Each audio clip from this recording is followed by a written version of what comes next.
Count to three for me. Okay. Count to three, please. 1, 2, We 3. got cameras on, mics on. Okay. Okay. So tell us how in the decades in between you've remained involved in coastal protection. Yeah.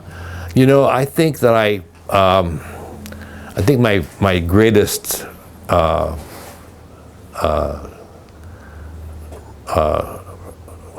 remark or award, reward or whatever I gave the city was I began sculpting about 25 years ago. And ironically, the sculpture I did was 3 dolphins. And I'd been through a divorce and lost my job at Tempo the same year. And Tempo had gone over to the military to make a living, and I wouldn't work with the military. I hated that project. I liked the environmental work I was doing there. So I took up sculpting to get another career going, and the first job I got was the fountain for Santa Barbara. And it's interesting, it's ironic, that now instead of a lot of people blocking the use of the wharf, now there's a fountain there of dolphins blocking the entrance to the wharf. And the Native American people from Santa Barbara, the Chumash people, they call the dolphin Aliquoy, and it means to go around, to protect, and go in peace. I think that's a great word for dolphins. And now there's 3 dolphins to protect and go around and create peace at the entrance of the wharf in Santa Barbara. To me, that's ironic, and I take that as a great reward. And I'm doing more and more human-dolphin connections as monuments, as in bronze, so that I'm trying to use my God-given skills, whatever skills I have, whatever talents I have, to create human beings with ocean environment, and they come out humans with dolphins, humans with whales, the great mammals of the earth, of the sea, I should say. So that's what I do now. My involvement in GOO has, in the past decade, has become less and less. I'm still involved, but I'm not active in that. I'm active in my artwork to say, this is symbolic of your earth and your human beings, and it has nothing to do with, but to spend all my energy in city councils and supervisors and speeches about ant oil. I think instead of a monument to a human being, it's more monuments to the earth, you know, what the earth gives us, that'll be around a lot longer. And people really appreciate music or a beautiful piece of art or a movie instead of appreciating, you know, what man does to the earth. What advice would you give to young people on how to protect the coast? Yeah, the advice I would give to the young people to protect their coast, like say California, would be to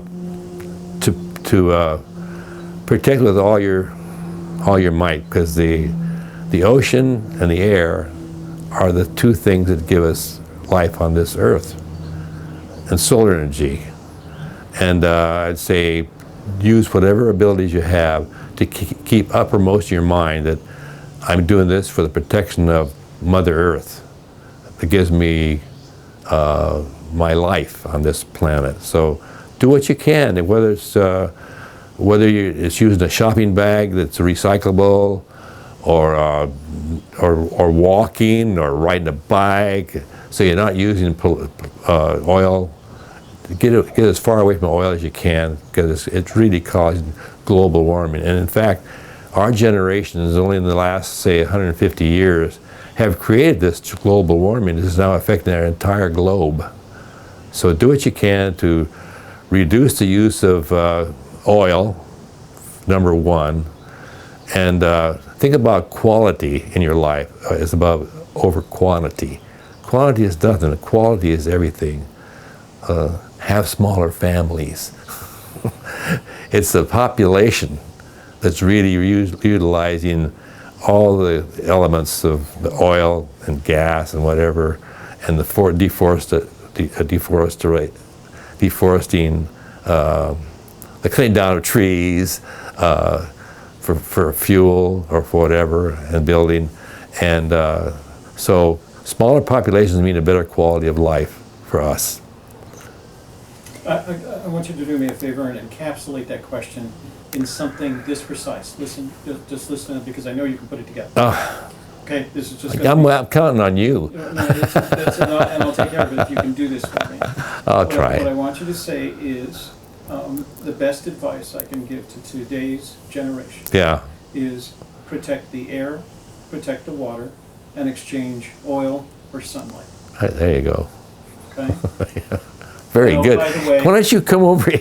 And well, because I'm just taking it from you, okay? Okay. Protect the air. If I were to give advice to Yeah, today's yeah, generation, yeah. I'd say protect the air, protect the water, especially our coast, Yeah, and exchange petroleum for solar energy. yeah.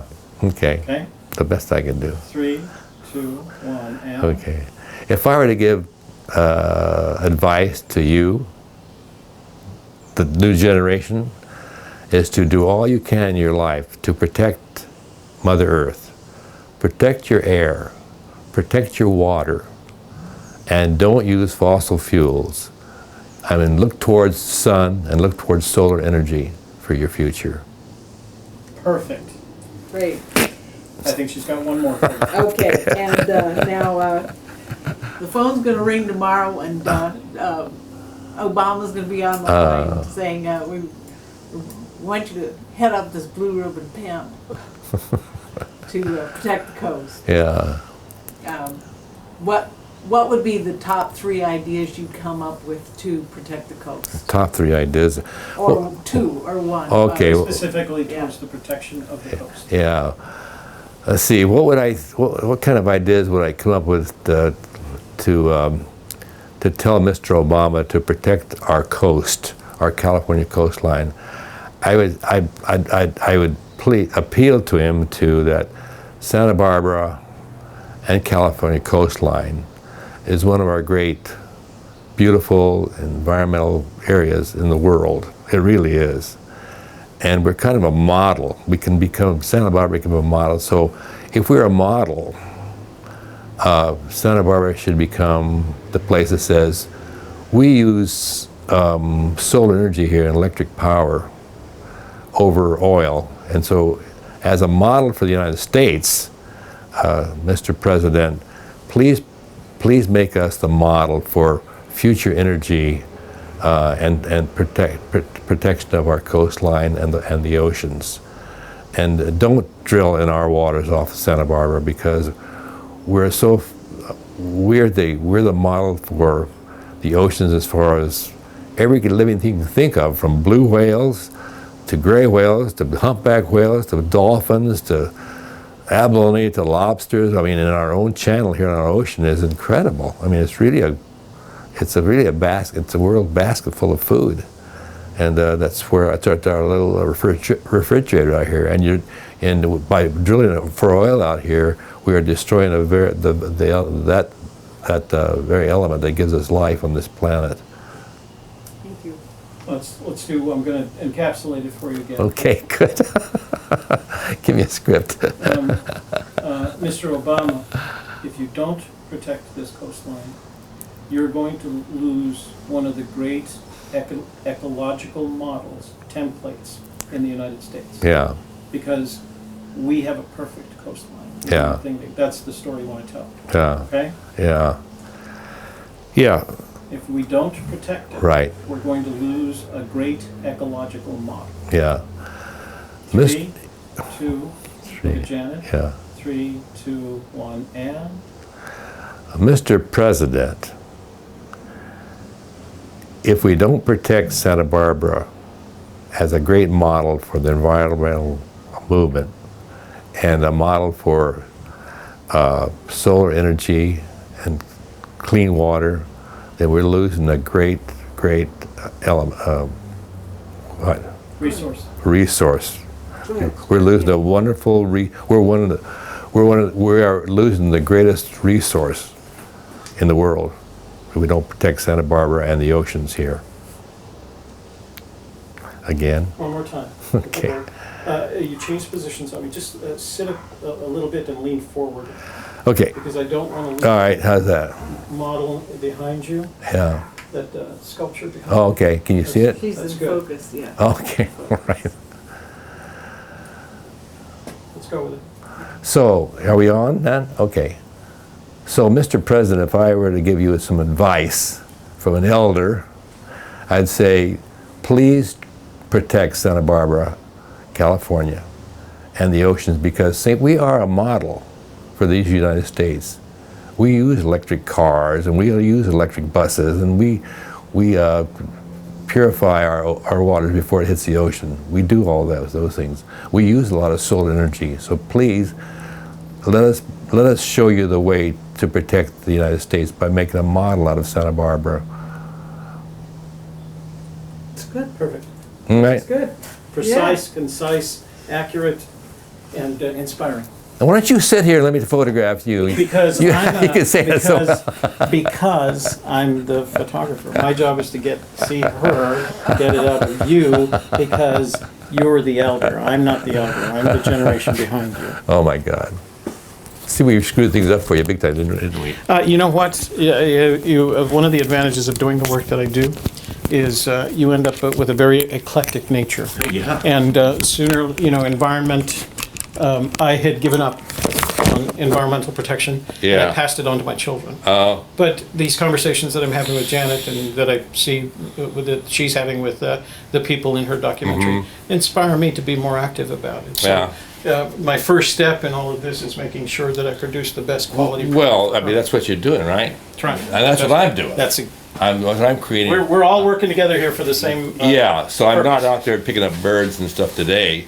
I mean, I do, but I don't. But my thing is now to encourage people. Oh, and they're We so can't. beautiful. It's, What you want is it's, you want to inspire the next generation Yeah. to take up your work, to take up your. That's what we're endeavoring to do here. You know, I was so inspired by Obama that I said, "This is baby Obama." Oh, See, that's the future. I'm going like, yeah, the greatest thing is the birth of something, and I have great inspiration. May I for take a Obama. photograph of you? Yeah. Where do you want it? Just right there with you. Okay. Anyhow, yeah, that's baby Obama, and that's what I call hope. You know, there was a big thing about hope, Yeah. and I'm going like, yeah, hey, here it is, one package. So I'm going to sculpt it. I'm going to have, this is going to be called hope, and I don't know. Now the last week is he says we got to go for more oil. I'm going like, oh, God. It's true. And he captures Osama, and Yeah. and you get all high on him, and then just a week later we're going to drill in the Arctic. Oh yeah. It's Oh, kinda God, like- it's so sad. Obviously, he doesn't have a PR guy. Up, down. He knows what he's doing. No, don't.